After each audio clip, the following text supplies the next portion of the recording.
Jammu Srinagar national highway के कल partially open होने के चांसेस दिखाई दे रहे हैं।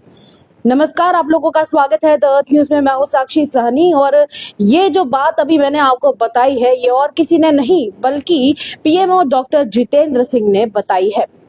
हालांकि इस मामले में आप लोग अच्छे से जानते हैं कि पिछले दिनों रामबन में बादल फटने की वजह से भयंकर तबाही हुई है और इस तबाही की वजह से कई सारे लोगों की जिंदगियों पर एक बड़ा असर पड़ा है। इसी के साथ बड़ी सारी अपडेट्स हैं जो वहां से आ रही हैं। आप लोगों ने कई सारी वीडियोस देखी होंगी जिसमें साफ तौर पे देखने को मिलता है कि कहीं पर मकान ढह रहे हैं, कहीं पर पानी का बहाव इतना तेज है और इस सब के बीच में कई सारी जिंदगियां डरी हुई हैं, घबराई हुई हैं।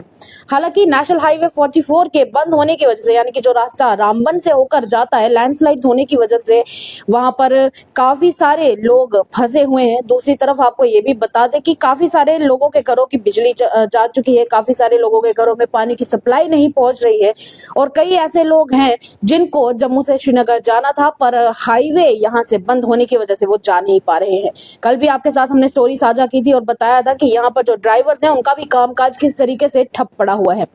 अब रही बात डॉक्टर जितेंद्र सिंह जी के बयान की, तो डॉक्टर जितेंद्र सिंह जी का एक हाल ही में ट्विटर अकाउंट पर अपडेट आता है और वो अपडेट भी आपके साथ ये साझा कर रही हूँ। ये देखिए, ये डॉक्टर जितेंद्र सिंह जी का ट्विटर अकाउंट है जिसके ऊपर उन्होंने साफ तौर पर रामबन के मामले के ऊपर अपडेट किया है।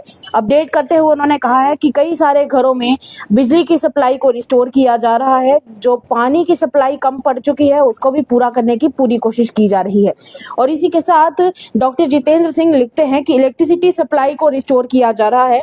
1762 डीटीज में से 1486 डीटीज को रिस्टोर किया जा चुका है और बाकी के 286 डीटीज हैं उसके ऊपर काम किया जा रहा है। इसी के साथ उन्होंने कहा कि जो वाटर सप्लाई की अगर मैं बात करूं, क्योंकि मुझे ये काम सेंटर की तरफ से दिया गया है कि मैं इस रामबन की सिचुएशन को क्लोजली मॉनिटर करूं, तो आपको ये बता दूं कि 98 में से WSS 89 वाटर सप्लाई स्कीम्स को भी फंक्शनल कर दिया गया ताकि किसी को भी पानी पीने के पानी में कोई कमी ना आ सके। दूसरी तरफ इसको रिस्टोर करने का काम भी चल रहा है और 9 स्कीम्स को अभी भी चलाया जा चुका है। और इसी के साथ डॉक्टर जितेंद्र सिंह ये भी लिखते हैं कि नेशनल हाईवे को हो सकता है कल के दिन पार्शली रिस्टोर कर दिया जाए, यानी कि नेशनल हाईवे को थोड़ा बहुत कल रिस्टोर कर दिया जाएगा और जब उसको पार्शली रिस्टोर कर दिया जाएगा तो फिर कोशिश ये रहेगी कि जल्द से जल्द यहाँ पर आवाजाही लोगों की बनाई जा सके। हालांकि उन्होंने ये भी कहा है कि I plan to be personally at the district headquarter Ramban tomorrow.